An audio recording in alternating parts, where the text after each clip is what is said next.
আলী ইমাম মজুমদার ইউনূস স্যারের ক্যাবিনেট উপদেষ্টা হিসেবে অন্তর্ভুক্ত হয় আমি কিন্তু মোটেও অবাক হই নাই, বরং প্রথম দিনে ব্যাটা ঢুকতে কেন পারলো না সেটা অবাক হওয়ার বিষয়। কারণ এই ইন্ডিয়ান ঘটিগুলা গিরগিটির চাইতে অস্বাভাবিক দ্রুততায় রং বদলাইতে পারে। ঘটি মানে বুঝেছেন তো, 47-এর পার্টিশনের পর ইন্ডিয়া থাকবার পারে নাই, ঘটি বাটি নিয়ে সে পূর্ব পাকিস্তানে আসেছিল, এখনো সেই পুরানা প্রেম চাগায় টাগায় ওঠে আর কি। ভাবতেছেন আমি সবার পিছে লাগি, সুজন টিআইবির গুরুজন পত্রিকার পাথায় সকাল সন্ধ্যা নসিহত করে, ফক ফকা মাল আপাদ মস্তক সফেদ, এটা আবার কি করলো? বাইরে সমস্যা তো এইখানেই, হাসিনা যে খানদানি জাউরা এটা তো জানেন, এক জেনারেশনের না 2 জেনারেশনের জাউরা খানদানি। এই জন্য ওই মাতারি সবসময় তার জাউরামু লুকায় না, সামনাসামনি কয়ে দেয়, ছাত্রদের রাজাকার কইয়া ফেলায়।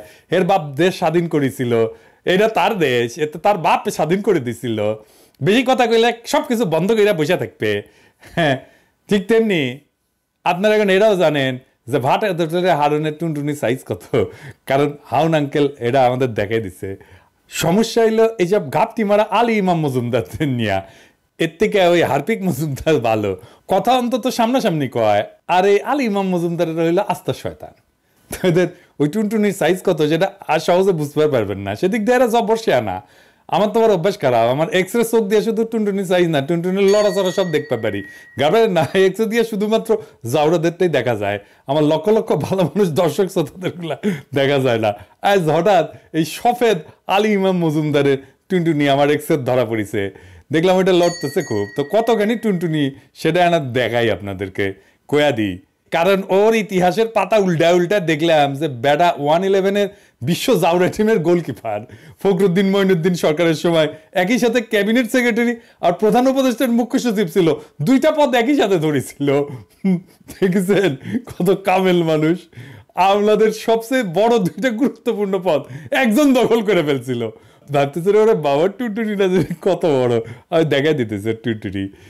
এটাই শেষ না, ওস্তাদে আবার 1 বছরের এক্সটেনশনে নিছে মোক্ষম সময়। 2008 সালের নির্বাচনে আওয়ামী লীগের অস্বাভাবিক ফলাফল আর বিএনপির 30 সিট দেখে যারা অবাক হয়েছেন তারা অবাক হইয়েন না। এই আলী ইমাম মজুমদার আর ওর আরেক পীর এইচ ইমামের কদম মোবারকের সেবায় মাঠ পর্যায়ের পুরা প্রশাসন আওয়ামী লীগের জন্য সাজায় দিছিল। থামেন থামেন থামেন, খাইনি শেষ হয় নাই, মুখ্য সচিব আর ক্যাবিনেট সেক্রেটারির 2টা পদ একসাথে কবজা করছে কেমনে কয়ে দিই, ওই টুনটুনির সাইজটা দেখে দিই। হ্যাঁ আসেন, এই আলী ইমাম মজুমদারের গ্রেডেশন লিস্ট আছে, মানে সরকারি চাকরির গ্রেডেশন লিস্ট আছে, মানে পরীক্ষায় আমরা যেমন ফার্স্ট সেকেন্ড হই না উনকা করে গ্রেডেশন লিস্ট থাকে, তো গ্রেডেশন লিস্টে ওর নাম্বার কত ছিল জানেন? 631।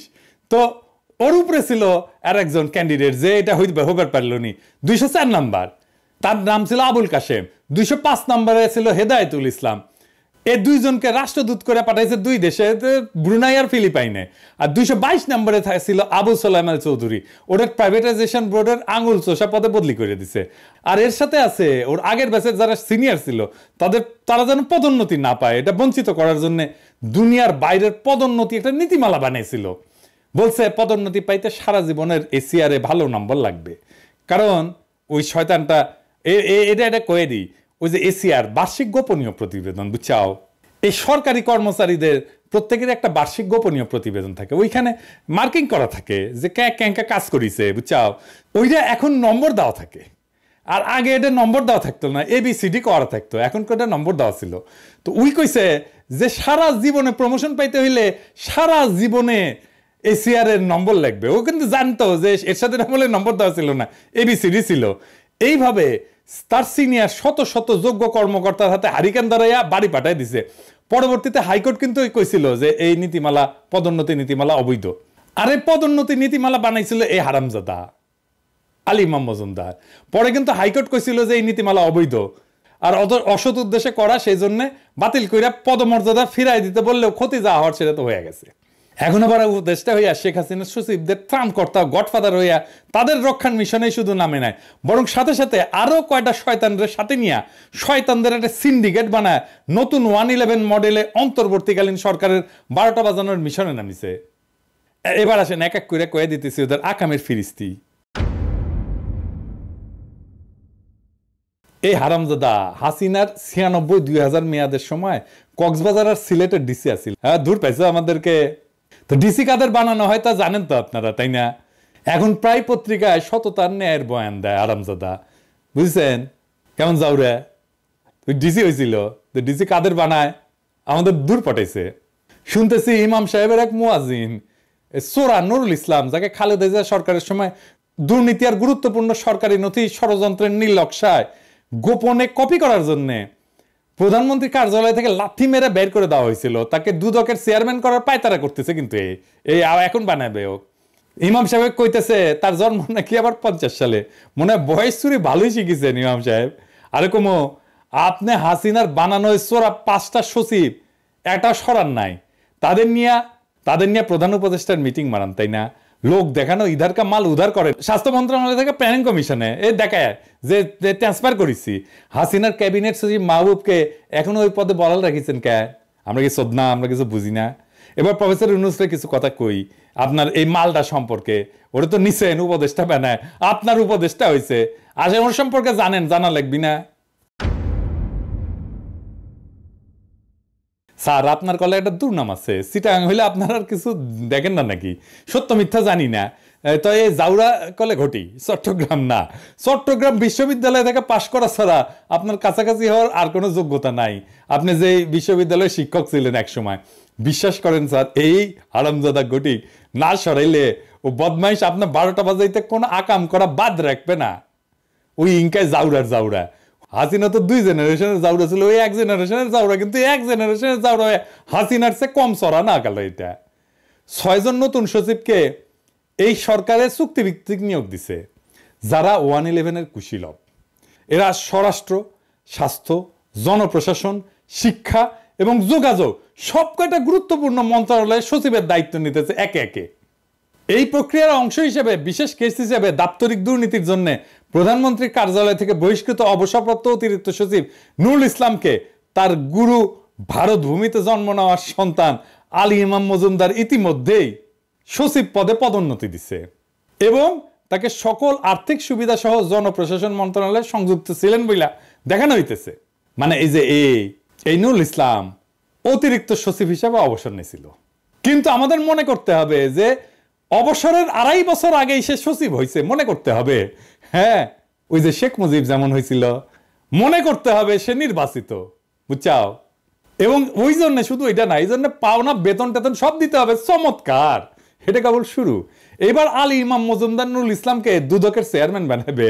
ইউনূসের দুর্পুর বুঝায় যে নুরুল ইসলাম এত সাচ্চা যে প্রধানমন্ত্রী সচিবালয়ে থেকেও সে সরকারের বিরুদ্ধে অবস্থান নিতে পারে, সেই কারণে সে সেখান থেকে বিতাড়িত হয়েছিল। কিন্তু সত্যি হইল এই নুরুল ইসলাম সরকারের গোপনীয় আর রাষ্ট্রীয় স্পর্শকাতর ফাইল কপি কইরা জায়গা মতো পৌঁছাইতো। স্যার শোনেন, আলী ইমাম মজুমদার আপনাকে বলবে যে নুরুল ইসলাম সৎ আর দুর্নীতির বিরুদ্ধে অবিচল বইলা তার সহ্য হয় নাই।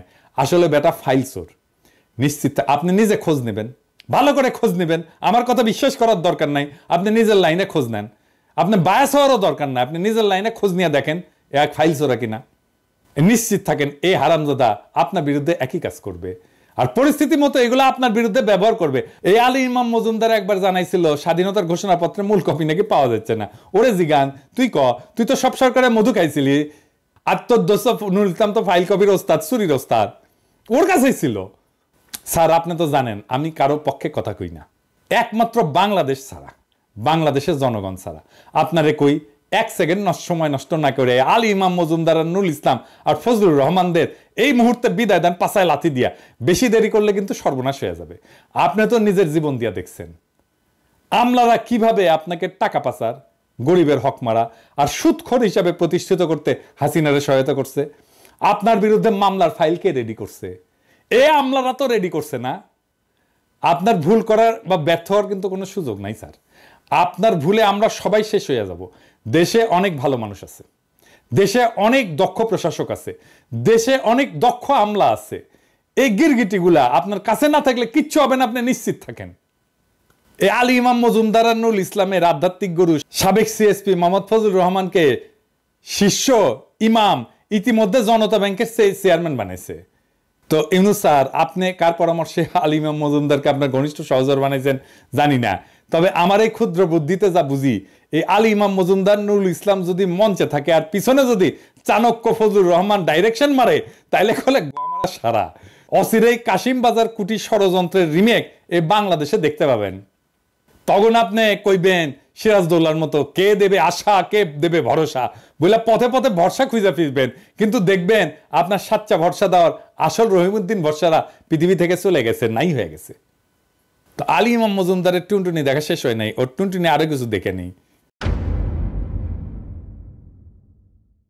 আলী ইমাম সাহেব আপনি খুব ভদ্রলোক সাজেন তাই না, সুশীল সাজেন, পত্রিকার লেখালেখি করেন, পত্রপত্রিকা আপনার ভাষা আর আওয়ামী লীগের ভাষার মধ্যে তো কোনো পার্থক্য নাই। আপনি লেখেন 2024 নির্বাচন সাংবিধানিক বাধ্যবাধকতা, লেখেন নির্বাচন এলেই ওরা বর্জন করে, বাণী দেন নির্বাচনের মাঠ ছেড়ে দেওয়া ঠিক হয় নাই। ইউনূস স্যার, আওয়ামী মুক্ত বাংলাদেশে আলী ইমামের মতো আওয়ামী পাঁচাটার জায়গা আপনার পাশে, এই কষ্ট আপনি আমাদের দিতে পারলেন স্যার। আর আপনি কেন হঠাৎ হাসিনার বানানো সচিবদের সাথে মিটিং করলেন বুঝলাম না।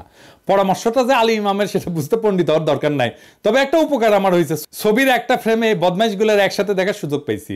লক্ষ্য করলাম সবাই খুব রিল্যাক্স, চেহারায় কোনো টেনশন নেই, আপনার দিকে তাকায়ও নাই। কেউ কেউ ডাইনে বায়ে কাজুয়ালি তাকাইতেছে, কেউ কলম নড়াচড়া করিচ্ছে, কারণ একটাই, ওরা জানে আলী ইমাম তাদের আসল হুজুর, আপনি কিছুই না। ইমাম সাহেব যদি বলেন নো চিন্তা, তাইলে ওরা সিরিয়াসলি আপনার কথা শোনার প্রয়োজন মনে করবে কেন? স্যার আপনি কি ভুলে গেছেন যখন সারা বাংলাদেশ হাসিনা পুলিশ লীগ আর তার অঙ্গ সংগঠনগুলা টার্গেট কইরা ছাত্র জনতাকে নির্বিচারে হত্যা করে চলতেছিল, তখন ওই হারামজাদাগুলো ছিল নির্বিকার পর্দানসীন গৃহবধূ স্কুটিতে কইরা পানি পয়সা দিছে তৃষ্ণার্ত ছাত্র জনতার কাছে, গুলি আর প্রাণ হারানোর আশঙ্কার তোয়াক্কা না কইরা তখন এই জানোয়ারগুলো এয়ার কন্ডিশন ড্রয়িং রুমে বসে এক জাউরা আর এক জাউরার কাছে মোবাইলে খোঁজ নিছে নেত্রী কতদূর সামলাইলো, প্রণয় ভার্মার সাথে কি কথা হইল। যখন আমার বস্তিবাসী বোন গুলির বৃষ্টি উপেক্ষা কইরা আন্দোলনরত ছাত্র জনতার কাছে অতি সামান্য কাঁঠালের কোয়া পৌঁছাইতে মরিয়া হইছে, তখন এই সমস্ত বাইঞ্চোদদের এক একজন আরেকজনকে আশ্বাস দিছে নেত্রী সব ঠিক করে ফেলাবে, নাকে তেল দিয়া ঘুমাও, যেমন বলছিল নির্বাচন কমিশন সচিব কালা জাহাঙ্গীর। বোতল কামালের যখন পুলিশের এডিসি মোবাইল স্ক্রিনে দেখায় কয় এডা মরলে একটা পরে বাকিতে যায় না, তখন পিছনে দাঁড়া এই কালা জাহাঙ্গীররা পৈশাচিক হাসে, আর এদের সতীর্থরা আশ্বস্ত হইয়া সন্ধ্যাবেলা মদের গ্লাসে ঠোকাঠুকি কইরা সাবাস বাপের বেটা বইলা উল্লাস করে। মুগ্ধ যখন টিয়ার গ্যাসের ঝাঁজ সামলাইতে সামলাইতে পানি লাগবে বলে এয়ারপোর্ট রোডে ছুটে বেড়াচ্ছিল, তখন এই শুয়ারের বাচ্চারা একজন আর একজনকে আশ্বস্ত করতেছিল চিন্তা নাই আর্মি নামতেছে। এই ইবলিশরা এখনো বসুন্ধরা আর উত্তরায় মিটিং করে কেমনে প্রশাসনিক কু করা যায়। লক্ষ্য করবেন এই কুত্তার বাচ্চারা 5ই আগস্টের আগে তো না, জনতার বিজয়ের পর এখন পর্যন্ত একটা শব্দেও আন্দোলনের পক্ষে একাত্মতা দূর থাক সমর্থন জানায় নাই, অথচ এরা পান থেকে চুন খুঁজলে অ্যাসোসিয়েশন থেকে বিবৃতি মারিছে, বরিশালের ইউএনওর পক্ষে মাঠে নামিছে, আর তাদের পীর কেবলা মহিউদ্দিন খান আলমগীরের ডাকে জনতার মঞ্চের কথা নাইবা বললাম। ইউনূস স্যার আপনি এদের অপরিহার্য ভাবতেছেন কেন? এরা সবাই পাঞ্জেরি গাইড মুখস্থ করে বিসিএস পাস করিছে, আমার কাছে পরীক্ষা দিতে কন, 5 নাম্বার তো দূরে থাক, একজন পরীক্ষা তো বসবে না, গ্যারান্টি দিলাম। বিশ্বাস না হলে এদের ফাইল নোট দেখেন, সহকারী সচিব যার নোট দিছে এরা কোনোদিন সই ছাড়া আর কোনো মতামত দিছে কিনা, মতামত দিতে পারছে কিনা, বড় জোর ফাইল ফেরত দিয়ে বলছে আলোচনা করুন, অথবা আলমারিতে লুকায় রাখছে, যেমন রাখছে পূর্বাচলে হাসিনা রেহানা জয় পুতুল ববির 60 কাঠার প্লটের ফাইল, ওই রকম। এরা কি দেশের স্বার্থ দেখছে কোনোদিন? এরা কি পদ্মা সেতুর রেল সংযোগ ঠেকাইছে? এরা ট্রানজিট ঠেকাইছে? এরা বন্ধ করছে কর্ণফুলী টানেল, রূপপুর পারমাণবিক বিদ্যুৎ কেন্দ্র? এরা সবাই তো বহাল, কেউ পূর্ত, কেউ জ্বালানি, কেউ যোগাযোগ, কেউ বিজ্ঞান প্রযুক্তিতে। এই হাসিনার জাউরা প্রেতাত্মাদের নিয়ে আমাদের চলতে হবে কেন? এদের আমরা যতই তালে বড় ভাবি না কেন, এগুলোর ভিতরে ফক্কা কিছু নাই। তাই এরা যখন ইন্ডিয়ার সাথে দ্বিপাক্ষিক আলোচনা করে তখন বোঝা যায় এরা মাল কেমন। আপনি কোন একটা ভিডিও করে দেখবেন এরা কি আলোচনা করে। এরা কোনোদিন পারছে আলোচনায় ওদের থেকে আগায় থাকতে? পারছে আমাদের স্বার্থ রক্ষা করতে? পারেনি। আর পারেনি বইলাই ইন্ডিয়া আমাদের মংলা নেয় রেল করিডোর, শুল্ক না দিয়া জাহাজ গাড়ি পার করে, আর গান্ডুদের মাথায় হাত বুলাইয়া পদ্মায় 45,000 কোটি টাকার রেল প্রজেক্ট ঢুকায়। এই চোরদের ইতিহাস দেখেন, এই ফৈনির পোলাদের দেশে বিদেশে আজ জমি ফ্ল্যাট টাকা গুইনা শেষ করা যায় না। এদের দেশে বিদেশের সম্পদের হিসাব দিতে বলেন, ঠিকঠাক আমি গ্যারান্টি দিয়ে করতেছি এদের সবাই দাড়ি গোপ কামায়া ডায়পার পয়রা ভাগবে, কারণ এরা তো আমাদের মতো রাস্তার লোক না, রিমান্ডের সহ্য করার ক্ষমতা এদের নাই। এরা সুতিয়া বইলাই আলী ইমাম মজুমদার আর নুরুল ইসলামদের গুরু মানে। সোহরাওয়ার্দীর বডিগার্ড শেখ মুজিবর মুক্তিযুদ্ধ দেখে নাই, তাই মুক্তিযুদ্ধ অনুভব করার মতো মেধা তার ছিল না। আপনি চূড়ান্ত বিজয়ের সময় দেশে ছিলেন না, কিন্তু আমি জানি আপনি কি করছেন। আপনি প্রত্যেকটা মুহূর্তের জন্য যুক্ত ছিলেন। আপনি প্রত্যেকটা মুহূর্তে চেষ্টা করছেন যেন আরো রক্তপাত না হয়, আপনি প্রত্যেকটা মুহূর্ত চেষ্টা করছেন যেন এই জালেম পরাজিত হয়। এটা বাংলাদেশের মানুষ কয়জন জানে জানি না, আমি নিজে জানি। যাই হোক, ঠিক একইভাবে চারিদিকে সহস্র নাগিনীর বিষাক্ত নিঃশ্বাসের মাঝ দিয়ে আপনি আমাদের নিরাপদ গন্তব্যে নিয়ে যাবেন বলে আমাদের আস্থা আপনার উপরে। আপনি আমাদের নিরাশ করবেন না। আপনার ভয় কি স্যার? অজেয় বীর ছাত্ররা আপনার সাথে আছে, আর তার সাথে আছে 18 কোটি জনতা। কাঁধে কাঁধ মিলিয়ে দাঁড়ায় যাব আপনি ডাকলেই।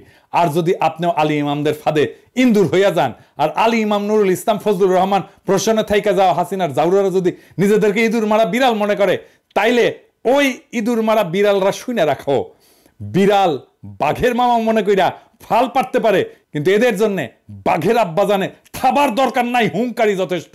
ছোট একটা মারলেই বেজম্মার গোষ্ঠীর অ্যাডাল্ট ডায়াপার ফাইটা সব গুপ বাড়ায়া যাবে, টেরও পাবে না। আলী ইমাম, তোমার জান আমি কালা কালা কইরা দেব, প্রমিজ।